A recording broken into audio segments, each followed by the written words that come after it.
We never stopped. Some of the brothers that went with us, I remember in particular, Uncle, I think it was Uncle Jeremiah. He was 98 years old with us, and when they went over there, and when Jacob went over to Isaac, our grandfather, Isaac and Jacob both got together and they prayed several days before we actually felt the energy of the Lord come. And at that time, it was only one city left in this land of Philistine. We had killed them all. And we had killed them because they had went into our sister, Deena. And that's how I had the power. You understand what I'm saying? Mm-hmm. And so with this heathen doing my daughter like that, you see, it's always one event that is the catalyst to bring about the change. And I'm telling you, the people are mad. They are very mad.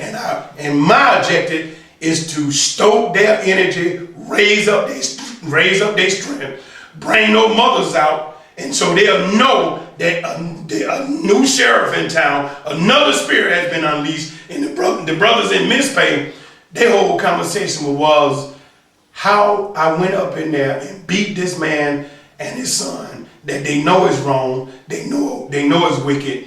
Where did that power come? Where did that spirit come? And because the word for Mizpah is another city further south here in Israel. And the brothers was, and the word that I got was that they believe spiritually another whole force has been unleashed. Because in their time, and one of the brothers has been here almost since the beginning, and they conferred with him and said, never in the history of this kingdom have he known an event like this to take place. But it's time for it to take place. Absolutely, it's time. And then this ain't the end of it. You understand what I'm saying? They could have did anything to us in the darkness. They could have brought it. Disappeared, and nobody, and they a community are liars. They masters of covering up stuff, lying. They could have did away with us over there in the dump, and nobody would never know nothing. Mm-hmm. I guess we're going to have to stop because I'm about to lose my voice. But okay, I hope that we'll go ahead on and stop here. But this particular video was an interruption in the regular scheduling of the video. So please. Look at also the video that I had to take down in order to make this special video. I want you to know, well, you already know how I feel. You already know that our prayers are with you for the full recuperation of your daughter, and on every level, spiritual, mental, physical.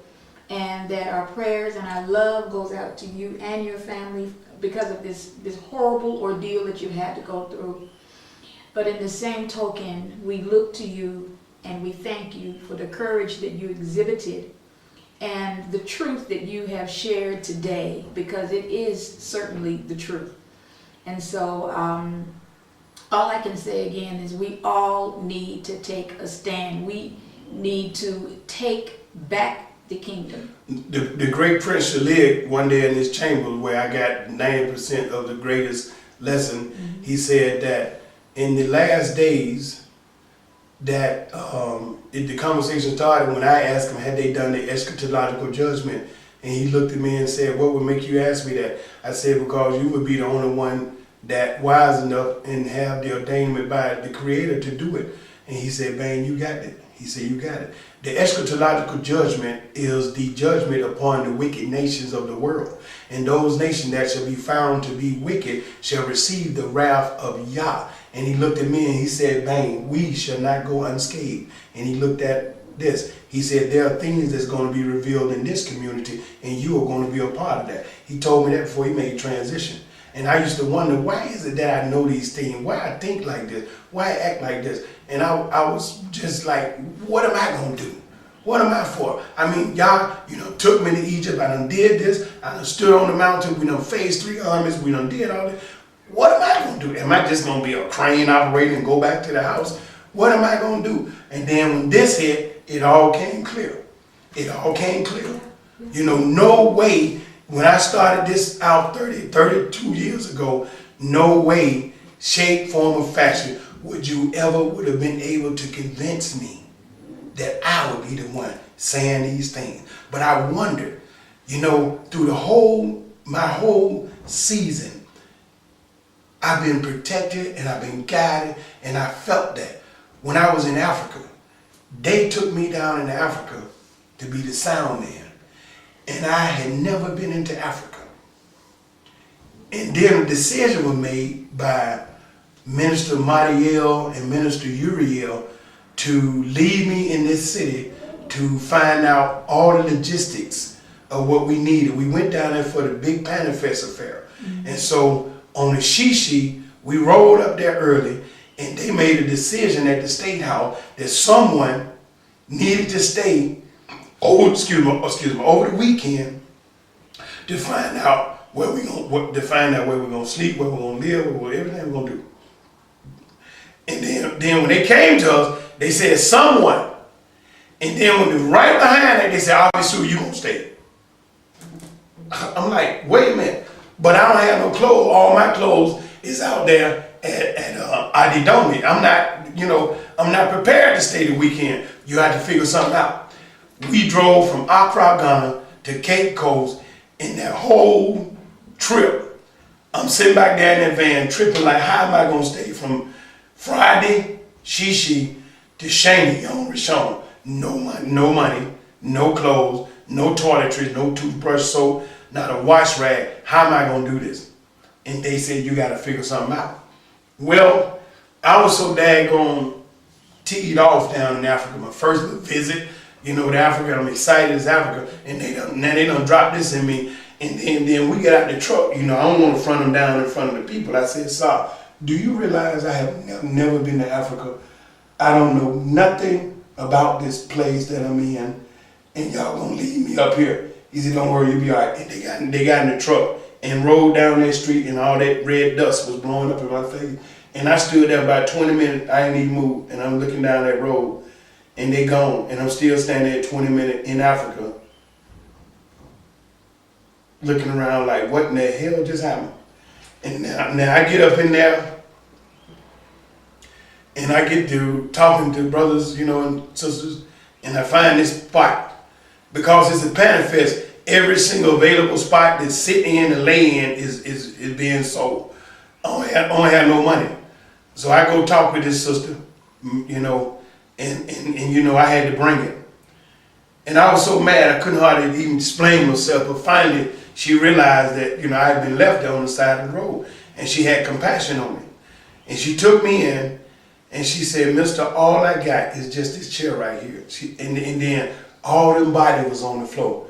People were just laying on the floor because they did no spaces. She had these round huts out there, and they was full. And she said all she had was this chair. It was about 8, in the evening. And I sat there in that chair from just before sunset, Friday, all night. And the next day, I wake up, I'm the most miserable, uncomfortable brother on earth, sitting in this chair all night. It wasn't even nowhere to really stretch my feet, because when, Africa, when I say African is laying on the floor, I had to maneuver through the night just to get to the bathroom without stepping on bodies. And so I woke up, everybody got up there, I'm sitting in there, I ain't slept, they snoring and having a good time, sleep. And then I look around and I said, Lord, what in the world am I gonna do? And so when I stayed my anger, and I said a little prayer to the God of Israel, and I'm sitting down in the motherland, Africa, don't know nobody, don't have no money, not a change of clothes. And I prayed to the God of Israel. It was Saturday morning. When those saints came back Monday morning,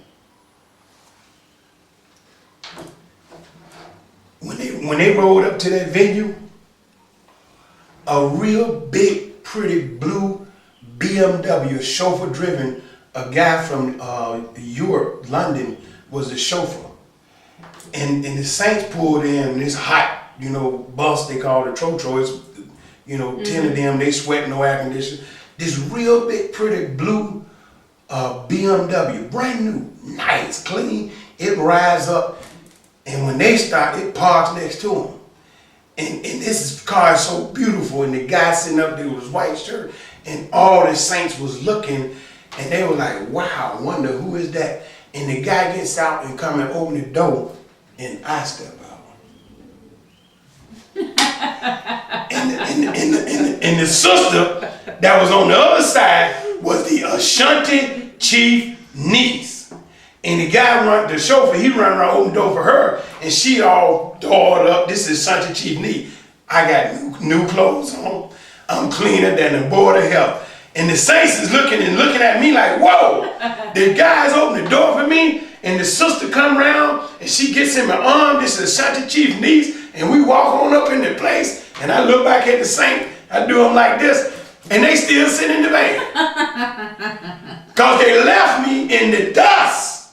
And I prayed to y'all. And when they saw me again, I was with the Ashanti chief niece, new clothes, chauffeur-driven car, living in the chief house in Accra, Ghana. Then, when I did all the paperwork, I went and got everything together. Come to find out that for each member in that Panifest group, we had to pay 150 shekels. So we called back to Demona, they sent it. And when I went to pay for the license, the paperwork, come to find out, every group got rooms according to the number.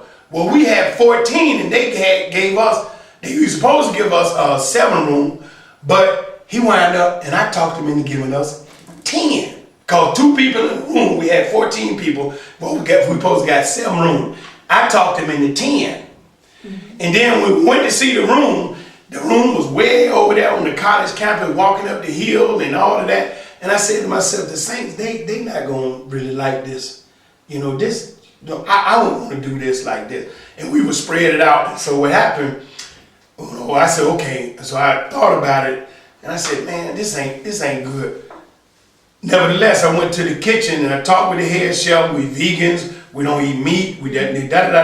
And she said, no problem.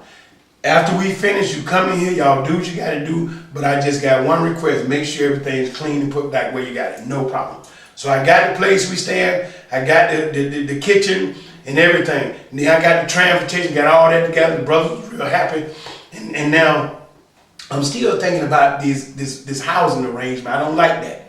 Mm-hmm. So what happened, the Ashanti chief niece hooked me up to a place, a house on the beach. Oh my. With a loft in the back overlooking the beach. And so we worked a deal, and I made the arrangement. She knew the people, and I made the arrangement with the guy. He came, and check this out now. It cost us $150 to be at the Panifest. In them room, they would charge us actually for the rooms. That's why I negotiated with it so tough to give me 3 more rooms, because I know what the money was for. It was the room. Because I found out from the other brothers, they was paying for them rooms. And so they came with us about this thing about, $150 registration. We were buying them rooms. And so when I went back in there, and with the money, the brothers had told me, so I got more rooms. Because I figured, okay, at the least I can do is pull the overall price down by getting extra room. Well, I did that. And so I talked to my girl, and she said, oh, no problem. I have a place. So she called somebody, dude show up, and we ride out there, house on the beach. And we had a married couple, we had brothers and sisters. And the guy already charged us was $30 a day. And all of us, 14 people. And we broke that up, didn't nobody feel that. And we lived on the beach. Guess what I did with the 10 rooms that I had? I rented them to the Africans. So by the time the saints got back, from leaving me on the road in a cloud of red dust, I'm being chauffeur driven around in the brand new BMW, rolling with the Ashanti chief, stand up in his house, rent a room to the African, and got the saints put up in a beautiful, nice house on the beach. That's when you know y'all is with you. And belly full, man. Belly full, man. Belly full, oh man. We ate. Oh man, we had service. Let me tell you, this sister had service. She didn't even tie her shoes up. She had them little girls, and she's standing there, and we getting ready to go out on this date to this party, right? And They got the Jaguar and tried. They got the limousine, and then I don't know where that chauffeur would come with this new BMW. And she told them, and so they came. One had a shoe, the other had the shoe, and she slid her foot in the shoe, and they got down, tied the shoe, and she reached out, another one ran out of that with her purse. She said, "I'm ready." Whew. That's the way y'all answer your prayers.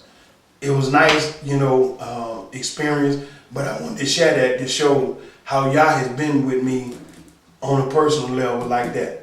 Even in America, when I was there 7 years. I went out of here on August 2005. I stayed 3 years. I came back, stayed 7 months.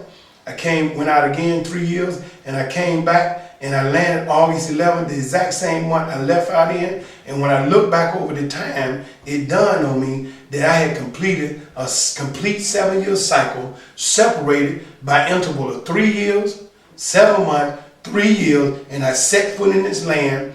After being out a complete 7 years, landed in the same month I left in, and landed on the 7th day, the Shabbat. I can't figure the time and move like that. That was y'all doing that. And I wonder, why am I back? And I see this here. But you know what? This ain't over with. No, it's not over with. And maybe Ahveetsoor will come back at another time if he has something else that he feels he wants to say. He's welcome, as well as anybody else that feels as though they have something that they want to express. But this is the latest update. There is definitely a crisis within the community, and it's time for change. That is my personal opinion. I want to thank you so much. You're welcome. And again, I just want to say our prayers and our thanks are with you and your family. And we know that you will be okay. Absolutely. And the people gonna be okay too. Yeah. And with your strength, the people be activated. And your courage, yes. Motivated, yes. inspired. So God does work in mysterious ways. Your daughter, how is she doing? She's good, but I can tell certain signs, and the counselors told us to make sure that we, talk with her and, keep around her, because tragic events like these that take place to people, sometimes the shock and all don't hit them until later on. Mm-hmm. And so they just said, just keep monitoring her like that. And the Israelis in the school and everybody is just like, whatever she want to do, we'll fix it. However you want to move, it's on her. So I'm exceedingly touched. You would think that the love would come from amidst the people, but all I feel is hate from the midst of the people. You walk past them, they turn their head and don't speak. And Israelis have told us, whatever you need, give us a call. They've given us number to social services. I didn't even know that this country had this many agencies and services in it. We sat down and talked with the social service. She came out with a book, and she said, Mr. Crowder, whatever you need, we will do whatever you need for your daughter. And so there are a lot of girls out there, boys out there, just a lot of people out there that have been traumatized by different events in this community. It's needless. Open your mouth, say something. There is help. We were brought here, we were convinced to come here, and we were told that the enemy was the heathen or the white man, the Israelis. But the worst that was done to us by the people that were sleeping right next to us in many cases. So we need to open our eyes, and the only thing that's going to heal this planet is love. So I want to end with that. Okay. And I just want to say thank you for no problem. Yes. And thank the viewing audience for taking the time to view, especially if you're viewing all the way until the end. Peace out, and may you have a blissful day. Hallelujah.